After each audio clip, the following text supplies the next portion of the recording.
Hello students, आज की इस वीडियो में हम बात करेंगे occurrence and extraction of metal के बारे में। यानी मेटल हमें किस फॉर्म में मिलते हैं और साथ ही उन फॉर्म से हम मेटल को किस तरह से एक्सट्रैक्ट कर लेते हैं, यानी इनको प्यूरीफाई करके अलग करते हैं। तो इन चीज़ों के बारे में आज हम जानेंगे। इसमें सबसे पहले हम बात कर लेते हैं सोर्स ऑफ मेटल। ठीक है, तो सोर्स ऑफ मेटल में जो है वो metal occur in earth crust and in sea water in the form of ores. यानी जो मेटल होते हैं वो अर्थ क्रस्ट पे मिलते हैं या तो सी ऑफ वाटर मिलते हैं। किस फॉर्म में? In the form of ore के फॉर्म में हमें पाए मिलते हैं। Earth crust is the major source of metal. ठीक है, जिसमें अर्थ क्रस्ट जो होता है वो मेटल का क्या होता है? Major source. यानी ज़्यादा क्वांटिटी में हमें जो मेटल है वो कहाँ मिलता है? अर्थ क्रस्ट में मिलता है। ठीक है, sea water contain many salt such as sodium chloride and magnesium chloride. जैसा कि आप जानते हो सोडियम और मैग्नीशियम जो होते हैं वो हाईली रिएक्टिव मेटल हैं। तो ये किस फॉर्म मिलते हैं? क्लोराइड के फॉर्म मिलते हैं। कहाँ मिलते हैं? सी वाटर। यानी सी वाटर जो होता है वो सोडियम मैग्नीशियम जैसे मेटल को क्लोराइड के फॉर्म में रखता है, जिसके हम लोग उन मेटल को बाद में अलग करते हैं। ठीक है, अब बात आती है जैसे कुछ टर्म है जैसे मिनरल। मिनरल क्या होते हैं? कहते हैं द एलिमेंट और compound which occur naturally in the earth crust are called mineral. यानी अर्थ क्रस्ट पे नेचुरली जो भी एलिमेंट या कंपाउंड हमें किसी फॉर्म में मिलते हैं, जैसे भी मिले, वो सभी यहाँ पे क्या मिल जाते हैं? मिनरल। ठीक है, यानी कोई भी एलिमेंट और कंपाउंड जो नेचुरली हमें कहाँ मिले? अर्थ क्रस्ट में मिले, वो सभी चीज़ें क्या कहलाई जाती हैं? आपकी मिनरल। ठीक है, अब बात आती है ओर।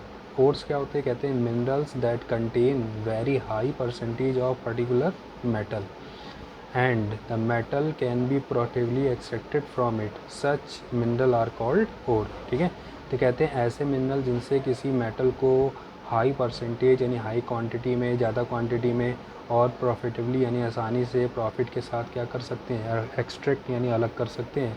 ऐसे मिनरल को हम लोग नाम देते हैं ओर। यानी हम कह सकते हैं जितने भी ओर्स हैं वो सभी आपके मिनरल्स बन सकते हैं, मगर सारे मिनरल्स जो हैं वो ओर नहीं होंगे। ठीक है, क्योंकि सभी मिनरल से आप हाई परसेंटेज में मेटल को प्रॉफिटेबली एक्सट्रैक्ट नहीं कर सकते।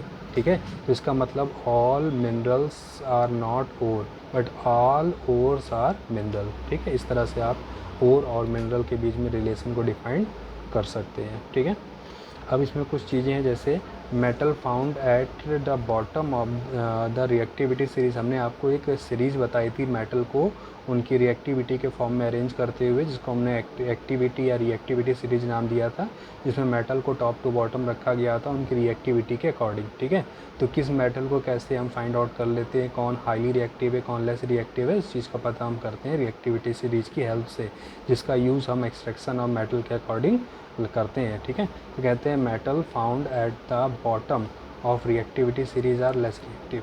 कहते हैं ऐसे मेटल जो एक्टिविटी सीरीज में कहाँ पर है? बॉटम साइड में है, नीचे की तरफ है, वो क्या होते हैं? लेस रिएक्टिव है।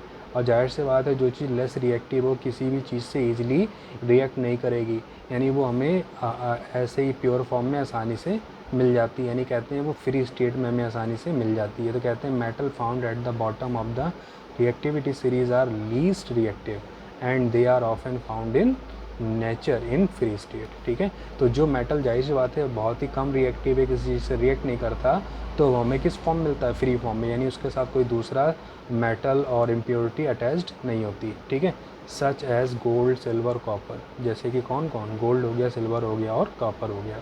कहते हैं copper and silver are also found in the form of sulphate and oxide ore. इनमें जो सिल्वर और कॉपर है वो आपके सल्फाइड और ऑक्साइड ओर के फॉर्म में हमें मिलते हैं। ठीक है, फिर आता है metal found in the middle of reactivity series such as iron, lead etcetera are usually found in the form of oxide, sulphide and carbonate. ऐसे मेटल जो आपके क्या है? मिडिल ऑफ द सीरीज़ है। मिडिल ऑफ द सीरीज़ है मतलब ज़्यादा reactive नहीं होंगे, ज़्यादा लेस रिएक्टिव नहीं होंगे, मोर रिएक्टिव नहीं होंगे, यानी मिडिल में है। तो इस तरह के जो ओर होते हैं वो हमें कौन कौन है? जैसे आयरन हो गया, लेड हो गया, तो इस तरह के ओर जो है वो ऑक्साइड के फॉर्म में, सल्फाइड के फॉर्म में और कार्बोनेट के फॉर्म में हमें नेचर में मिलते हैं। ठीक है, फिर आपका metal found at the top of the reactivity series are never found in free state.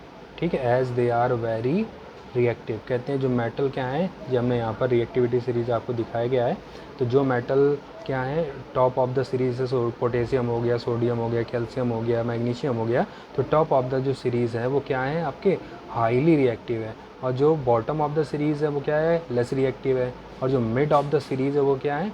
Moderately reactive है और किस फॉर्म में मिलते हैं, जैसे सल्फाइड हो गया, कार्बोनेट हो गया, इस तरह के फॉर्म में हमें ओर के फॉर्म में मिलते हैं। तो वही चीज़ बताया गया है, metal found at the top of the series reactivity series are never found in free state. जो चीज़ बहुत ही ज़्यादा रिएक्टिव हो किसी चीज़ के साथ भी आसानी से क्या कर जाएगी, रिएक्ट कर जाएगी, आसानी से रिएक्ट कर जाएगी, मतलब वो उसके साथ क्या हो जाएगी, कंबाइंड हो जाएगी, तो कभी भी वो फ्री स्टेट में नहीं मिलेगी। तो ऐसे मेटल जो क्या है टॉप ऑफ द सीरीज़ है वो हाईली रिएक्टिव होते हैं, और ऐसे मेटल हमें क्या फ्री फॉर्म में यानी फ्री स्टेट में नहीं मिलते। ठीक है, तो इस तरह से हम मेटल को उनकी रिएक्टिविटी के अकॉर्डिंग एक्सट्रैक्शन में लाते हैं। ठीक है, तो एक्सट्रैक्शन का अलग अलग मेथड है जो कि उनके अकॉर्डिंग अप्लाई किया जाता है, जो कि हम लोग आगे देखेंगे। ठीक है, तो हाईली रिएक्टिव मेटल में जैसे आपको बताया कौन कौन से हैं, पोटेशियम है, मैग्नीशियम, सोडियम है, कैल्शियम है, मैग्नीशियम है, एल्युमिनियम है, ये सब हाईली रिएक्टिव मेटल है। ठीक है, तो आगे हम जानेंगे इन्हीं मेटल के बारे में, उनकी रिएक्टिविटी के बेसिस पे हम लोग पढ़ते हैं। ठीक है, तो आज के वीडियो में इतना ही, तो बाकी हम देखते हैं नेक्स्ट वीडियो में।